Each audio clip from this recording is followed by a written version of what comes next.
You know what I like? Comedy. Comedy is absolutely glorious. We live in very dark times these days. Most of the world is going to shit. Coronavirus is bringing society to a halt. Some governments are trying to uplift the lockdowns early. Lunatic protesters are protesting said lockdowns. Australia and California were on fire for a while. Chernobyl set off radioactive fires. We started off the year nearly going to war.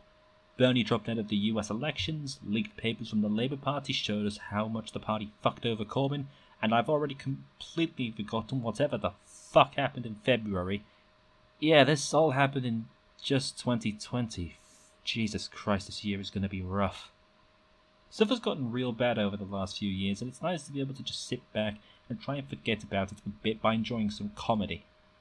In terms of outright comedians, I enjoy Russell Howard and Lee Mack myself. Lee Mack did a sitcom called Not Going Out, and Russell Howard did Good News, where he took the piss out of the news. I've seen both of them on tour. Good times.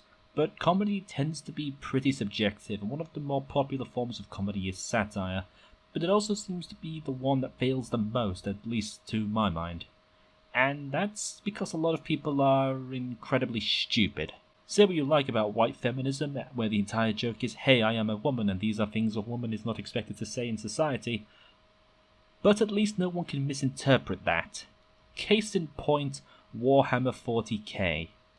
Normally I sum up the media I'm talking about when I reach this point, but with 40k that's a bit like asking me to sum up the entire history of the planet, and unfortunately I'm not Bill Wirtz, and I'm pretty sure if he had 40,000 years of history to cover and 1,000,000 planets to go over, he would have shot himself before he finished summarizing everything up, and I might too. So let's try and make this as bare bones as it's physically possible. Okay, basically in the year 40,000 everything is fucked. Humanity lives under a fascist, theocratic, feudal regime called the Imperium of Man, which controls most of the galaxy. Other alien races exist, and their favourite food is mankind's face, and they just want to bash said face in. You've got the Orcs, who are basically just pissed off Londoners who want to fight. The Eldar, which is basically the old remnants of the angry British Empire who are on the verge of extinction. The Necrons, who hate fucking everyone and want you specifically dead. Tyranids, who came from another galaxy and are just going to eat everyone. You have Chaos, literally hell in interdimensional space, who feed on your misery. The Dark Eldar, who are basically gore porn extremists. And the Tau, space Soviets. And isn't it a dark world where the Soviets are the least dickish faction on the block? This doesn't even take into consideration all the minor alien races within the franchise, like the Rakghoul, the Loxadal, the Lacrimol, the Umbra, the Hrud, the Slith, the Pharaal, the Sloth, the Strixus, and that doesn't even take into consideration things like the factions within those factions, like the various auxiliaries of the Tau Empire, the various Space Marine chapters, the Gene Stealer cult of the Tyranids, and everyone and everything is a dipshit, okay? That's the best I'm gonna get. Go to YouTube and look for more information on that complicated fucking mess of a galaxy the 40k world takes place in if you're interested. This is tangential to the whole point anyway. I like 40k. I've got a ton of models I actually need to paint. I run a Tau army and kit bash them with Imperial Guardsmen and Adeptus Scions to make what I call the Guiveza Auxiliary to Alva Legion. Gonna add some recruits to them when I can afford them. To the shock of no one, I main the Tau Empire for ideological reasons. Namely, they're like the one faction which isn't run by people who make them live like shit. By the way, in case you're wondering, no, the Tau aren't communist. The workers don't own the means of production, there is a caste system in place, there is still a state, and the empire isn't democratic. The Tau are more akin to the Soviet Union, and are therefore fascistic. Which is true of every faction in 40k. I'm not going to make excuses for the Tau. I hate authoritarianism, but if my choices are between two authoritarian regimes but one lets everyone live in slightly nicer houses, I'll take that one. I love my blue boys, but I'm not going to sit here and defend that every action is moral or even intelligent, because a lot of the time it really isn't. They're as genocidal as any other faction, brutally authoritarian, and as imperialist as everyone else. It's a common meme in 40k that the nicest faction within it is the absolute worst faction in Star Trek, and it could not be more true if it tried to be. Christ, imagine the Tau in Star Trek. The entire Federation would be on fire within a week. Every faction in 40k is fascistic, which is kind of the point. The entire setting of 40k is drenched in satire, and the mockery of the situation mankind has gotten itself into. Fascism can come in a fair few ways. You can be Nazi-esque fascistic and be hyper-focused on racial purity and hating Jewish people. You could be fascistic in a Zionist way where you're focused on rewriting words like religion to mean ethnicity for your one specific group and no other groups to make all Jewish people on earth the accumulative Jew and bomb Palestinians. You can be fascistic in being a brutal authoritarian regime but hiding under the banners of communism. You can be fascistic and do none of these things but still keep pushing policies that screw over minorities and the majority population, just so long as the minorities are screwed over just a little bit more. Lots of people seem to think 40k isn't satire or making any kind of points, and if you think that, you're an idiot. I'm terribly sorry. But the main faction is literally a hyper-theocratic, religiously fanatic, fascistic hell state that makes Nazi Germany look progressively liberal in comparison, rounding up and gunning down Xenos, mutants, and anyone who raises an eyebrow even slightly at the holy texts and is registered as a heretic. Bureaucracy is constantly mocked within 40k, as well as the power-hungry lords who put themselves against the betterment of the lowly proles they rule over, leading even some to just outright secede from the Imperium of Man in a galaxy where literally everyone wants them dead because this was apparently a good idea, wasn't it, Severin Dominant? And also the purity is constantly brought up to the point where some chapters of Space Marines check the fucking cellular level to ensure no mutations exist, and that chapter is constantly referred to even in-universe as a bunch of utter fucking maniacs. There was even a time where Space Marines weren't just big humans, but were portrayed as what they were. Ruthless brutes who had no brain of their own, no sense of individuality or will, but were nothing more than animalistic cogs sent to fight and die for a reason none of them could comprehend. This is a surface look at the Imperium of Man alone. I haven't even gone into the spite or indulgence of the Elder, the ruthless hierarchy of the Tau, the sheer brutality of the Orcs, or the overwhelming hatred within the Necrons, or even the history of the Imperium of Man. Do you have any idea how many videos I'd need to do on each faction alone if I wanted to go in depth of what element or brand of fascism 40k is mocking at any given time? If you think that this isn't taking the piss out of fascism, you're completely insane. And that's what I wanted to talk about when it comes to 40k. There are dozens, if not hundreds of themes within 40k that I could go over. The hyper-nationalism, the military drafts, the constant Cold War satirization. I'm pretty sure if I picked up one single book of 40k I could find politics to talk for ages. There are some very intelligent writers who have done work on the 40k franchise, and some that are just a bit weird. But for this video, 40k is something more of a backdrop for what I wanted to talk about, which is how people are incapable of realizing when something is satire. There was a subreddit that inspired me to write this script out. r/Gamers Rise Up was banned a while ago. Does anyone remember that page? It started off as a subreddit that was based around mocking the stereotypes of gamers. You remember back when Gamergate, when there were a bunch of dipshits who acted out and pretended that gamers were being oppressed because of a lack of ethics in video games journalism, but then they spent most of the time attacking women in the media? This sort of thing is where people like Sargon of Akkad came from. It was sort of like the whole "we live in a society" meme before it even became a meme, and this subreddit parodied that. It was pretty funny in its heyday, in all honesty. I only ever visited a couple of times. I've never really been able to get into Reddit all that much. I only ever made an effort when I was promoting fanfiction I'd written. About a year ago, the culture of Gamers Rise Up changed. A lot of the posts became more openly racist, like for example the good old 1350 meme started showing up. See, the subreddit had become infested with Nazis, fascists, and white nationalists. Why is that? Clearly the site was taking the piss out of them. Surely they should have realized that they weren't welcome there. Well, that's what I mean when I say a lot of people are just stupid. These people don't actually get the joke. They unironically agree with the things that the rest of the subreddit was saying, and it made them look insane and good meme content. And more of these people showed up until eventually it was just an unironic haven for Nazis. But this is what led to its closure a few weeks ago. Nazis and fascists do not understand satire.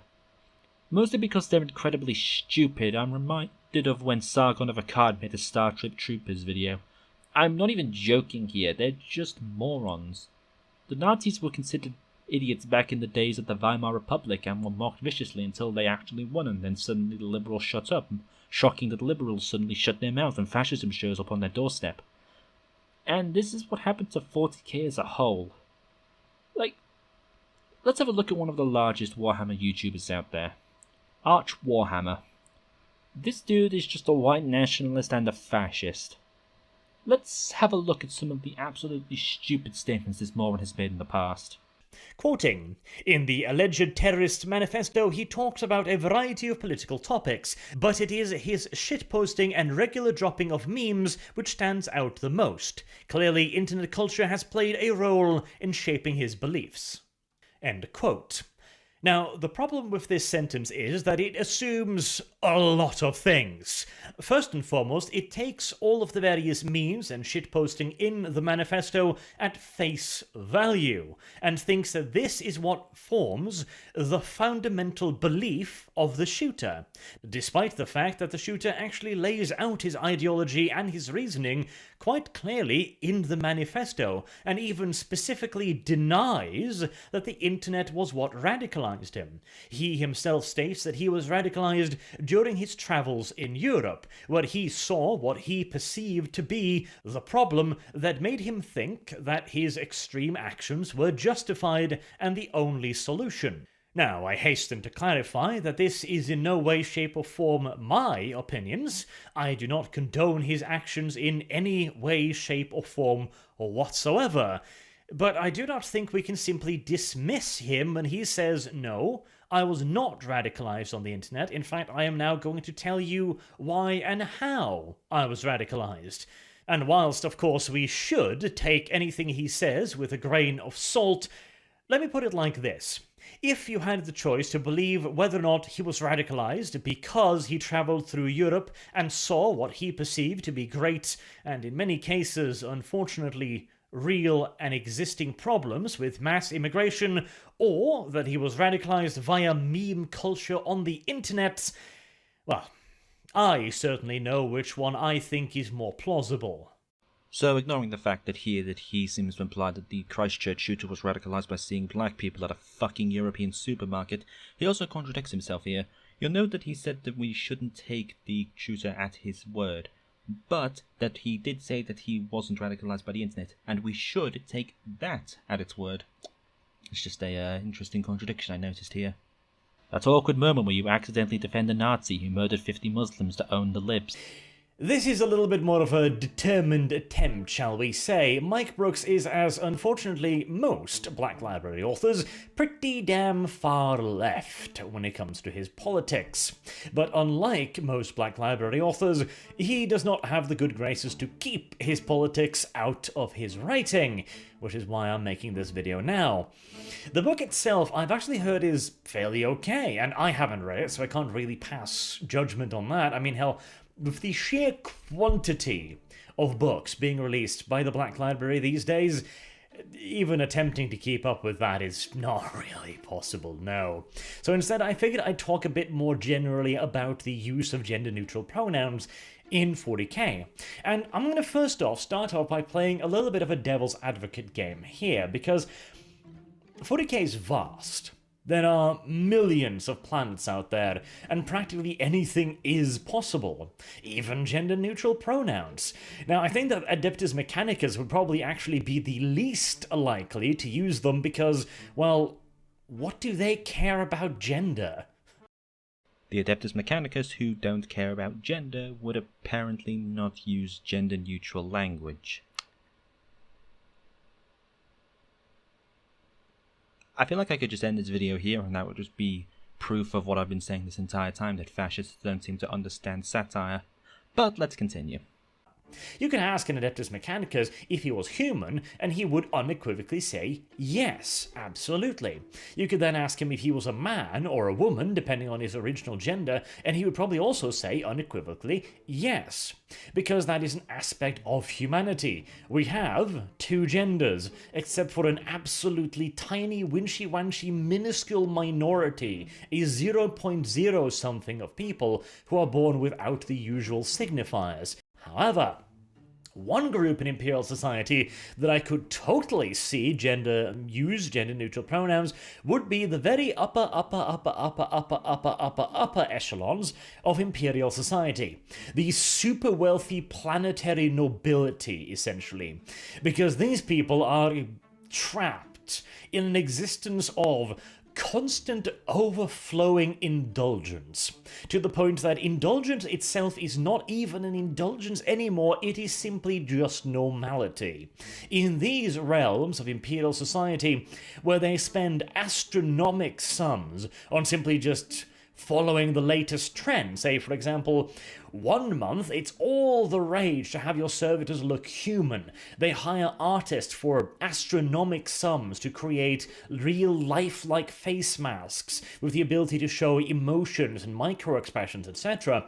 And then maybe the next month it's all about minimalistic appeal, where the servitors are supposed to be stripped back to the very bare bones and basics to show that the planetary noble in question does not have any pretenses and so on and so on. These groups I could totally see adopting gender-neutral pronouns as being the latest fashion, essentially. A way for one noble to be like, no, I am more special than you, for I am a V. I am, in fact, a houseplant. I sexually identify as a pre-meditative walrus, which travels primarily via bipedal locomotion. 3 things. First of all, it's the one joke. Trans people are helicopters, but now it's a potted plant. It's the one joke, lads. Second of all, he hasn't actually read the book, but already thinks it's bad. How objective. 3, he's factually incorrect on this. The book he's talking about involves a faction called the Adeptus Mechanicus, magnificent cyborgs from Mars. Just roll with it and Google it if you don't know what they are, okay? If I explained every faction in this fucking franchise, I'd be here until December. Let's assume that you, the viewer, watching this right now, is a man, purely because men tend to be the average players of 40k. Have you ever been to a wedding or a funeral? If you have, chances are you went in a suit. If there were women there, chances are they wore dresses, yes? Why? There's nothing in our brains that says someone should wear certain clothing depending on their genitalia. Hundreds of cultures ignored that and just let them run wild and free. It's just culture. Some people would argue that it's to cover up private regions. Hey, a suit covers up more of a woman than just her chest and arse. Why not have women wear suits? That argument is nonsense. It's based purely on cultural expectations. That's gender. Societal expectations based on your sexual characteristics. What fucking cultural expectations do you think are going to be relevant when both men and women in the Adeptus Mechanicus look like this? And the gender thing doesn't even go into the fact that sex is bimodal, not binary. You can have someone who looks like a woman but she has testicles and no penis. Or you can have someone who has a penis but also has a womb. These people are called intersex. It's rare, but they do exist. If you put every single intersex person on Earth into one nation, it would be one of the 10 most populated nations on Earth. It would have about 180 million people. That's twice as many people as my home country, the United Kingdom. Rare or not, there's a lot of them. All this in mind, the idea that the poster boy for the master race here is saying that there can only be 2 genders when there aren't even 2 sexes, it's fucking laughable. Even more so for the Adeptus Mechanicus. Ah yes, there's going to be a difference in expectation for people based on if they have tits or balls when the admech rip both off and replace it with cyberdongs, absolutely. That's like expecting there to be gender roles for the fucking Terminators. Incidentally, knowing all of these are social constructs is why I'm agender, meaning I don't identify with either man or woman or anything in between. I reject the entire concept entirely. I just act however I feel like at any given time. When you learn the difference, it's kind of hard to go back to just identifying as one or the other, at least for me. Those of you who don't know me probably assumed I was cis, sorry about that, but I'm not. Doesn't really change the effectiveness of my arguments though, does it? And then there was this. Because apparently Hitler gassed the Jews the minute they were in the camps. Yeah, that's what happened. Final solution? Never heard of it. I didn't even need to look hard for that. I just typed in Arch Warhammer examples of fascism, and this tweet showed up. Not to mention he buddies around with Sargon of Akkad these days. Yeah, if you know what fascism is, he's not too difficult to spot. So that's the level of intelligence we're working with from a fairly large Warhammer creator. Obviously not all the content creators are like this in Warhammer's YouTube fandom. There are leftists there too. From the research I've done, Snipe and Web are openly progressive and left-leaning, and Brother Alpha Buser, who makes the fantastic series If the Emperor Had a Text-to-Speech Device, is also a leftist and openly follows a lot of Breadtubers like PhilosophyTube and ContraPoints on Twitter, which surprised me a bit given some ambiguously transphobic jokes they've made in the past. Hooray for personal growth. But the difference between these two and Arch Warhammer is Arch Warhammer looks at 40k and says, yes, this is just. Even when the franchise is calling him, to his face, an idiot. And unfortunately, from what I've seen in the 40k fandom, there are more people like Arch Warhammer than there are people like Alpha or Snipe and Web. When you don't curate your fandoms or make it as clear as is possible that what you're doing is a piss take, people who are the butt of the joke won't get it and will come in and co-opt the place. Like I said earlier, this happened with Gamers Rise Up. And this happens with fascists and right-wing people a lot because, as it turns out, people who believe in really stupid stuff turn out to be idiots. 40k has a lot of history behind it, and bugger me before I even attempt to claim that I'm an expert on 40k. I need to read so many novels and do so much reading on the fandom wikia, and I'd like to do other projects, including politics and videos, before I turn 43. I don't want people who watch this to think that 40k is something to be avoided. I, contrarily, encourage people to look into it. It's an interesting satire game, and I do enjoy it a fair bit. The reading has kept me entertained for long swatches at time, and I don't want anyone to take away the idea that every 40k YouTuber is a fascist. They're not. What I would want to encourage though is that people maybe be careful and do some research into figures to see where their alignment winds up. I would love to see a 40k community in the future that's very left-leaning and that has fun with its Space Marines, but then looks at each other and says, yeah, this world is fucked, we should probably make sure this never happens in real life. We need to learn from media like 40k, and learn that we need to be active in purging fascists who find safe havens in our communities, because they will be the death of satire and the foundations of our communities. Hope you all enjoyed this rant on 40k. It's been a while since I released a Politics Of video, but I've been trying out a new upload style and I've been busy with other projects and events within other aspects of my life and dealing with the quarantine. I'm hoping this video will be something that helped kill some time and encourage people who don't know about 40k to give it a look. It's a fascinating world to get into and can certainly help kill a lot of time, which is all you can really ask for these days, I suppose. If you did enjoy this video, I would ask that you hit like, leave a comment and subscribe to the channel. YouTube is a hell site and it helps out a ton more than you'd think. On screen now should be a list of other Politics Of videos I'm looking into making, and I would love it if you let me know which ones you'd be most interested in seeing next. Maybe I'll listen to you. Or not. Fuck you. We'll see what happens. If you're new here, please consider checking out my other Politics Of videos, which will be on screen now. Thank you all for watching, and I will see you in whatever comes next. See yous!